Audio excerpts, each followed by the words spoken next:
The foundations of a successful society rest on the health and competence of its population. It's just common sense to conclude that what happens early in life sets a foundation for everything that follows. What's exciting about the revolution that we're living through right now in biological science is that we're beginning to understand at the molecular level why that's true. The biology of health and development is really the link that is formed between the experiences that we have, both positive and negative, within our families, within our relationships, communities, neighborhoods, and so on, and the kinds of health experiences and developmental experiences that we sustain over a lifetime. Advances in neuroscience, molecular biology, and genomics have a very simple message that has tremendous impact for thinking about policies for young children. That message is that early experience literally is built into our bodies, for better or for worse. If, as young children, we encounter recurrent or chronic stressors that are within this category of toxic stress, we begin to sustain a kind of cumulative wear and tear on the biological systems of the body, on the cardiovascular system, on the neuroendocrine system, on the systems of the brain. And over months and years of time, this cumulative exposure begins to break down or change the functioning of those systems in ways that can lead to disease and disorder. People who have had these adverse events in their lives and not had consistent parenting, have been abused or neglected, will lack this ability to show good emotional control, will have difficulty learning, and will show problems in health, increased risk for obesity, diabetes, cardiovascular disease, and even a shorter lifespan. So the question then becomes, how do we influence the health of those young children? And there we know that there's a strong interaction between the underlying biology, the genetic makeup, and the environment. So extensive research from multiple perspectives leads us to identify three basic foundations of lifelong health that are laid down in early childhood. The first is the environment of relationships in which a child is living. We know that warm, responsive relationships are part of brain development. They're part of the developing feelings of security and close attachment. And those translate into better health because they allow infants to develop all those other systems, including neuroendocrine and inflammatory responses and brain development that lead to better health. The second foundation of healthy development is a safe physical environment that promotes good health and protects children from harm. Creating safe environments for children, both built environments, play environments, protecting them from hazards in those environments, whether it's lead or some other toxin, whether it's tobacco smoke in the home. All of those are things that relate to, again, the development of the child's systems.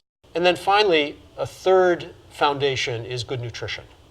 And there we're thinking not only of micronutrition, all the micronutrients, vitamins, minerals, and so forth, but also macronutrition, a good composition of the diet in terms of fat, in terms of protein and so forth, but also the availability of food in the community. One of the things we have learned, and the scientific evidence on this is quite clear, that where we live, learn, work, and play have a bigger impact on our health than going to the doctor. Now, please don't misunderstand me.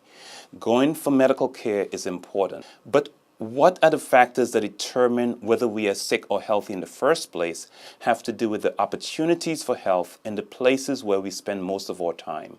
Our homes, our communities, our schools, our workplaces. And the policies in those places can make it easy or harder for us to live healthy lives. And in policy terms, that really points us in two directions. One is the extent to which we fortify the first line of support for children, which is in their families. But the second message is very clear, that it's not just the family that provides the sense of protection for children. This is a much broader issue that's really a community responsibility. There are many ways in which communities can influence the health and well-being of our children. opportunities for social interaction within communities that brings parents and other community residents together. That is beneficial for the kids. There's actually some research that suggests that's beneficial for the adults as well, their engagement with young people. We can think of other ways and other institutions in the communities that can play a role. Churches and religious institutions can play a role. Certainly libraries can play a role. What we're talking about is the entire community being a village that provides the support and the nurturing for the development of our children. There are very few social policies that do not have an impact on the health and the well-being of young children. Some are obvious: childcare, early education, provision of health care.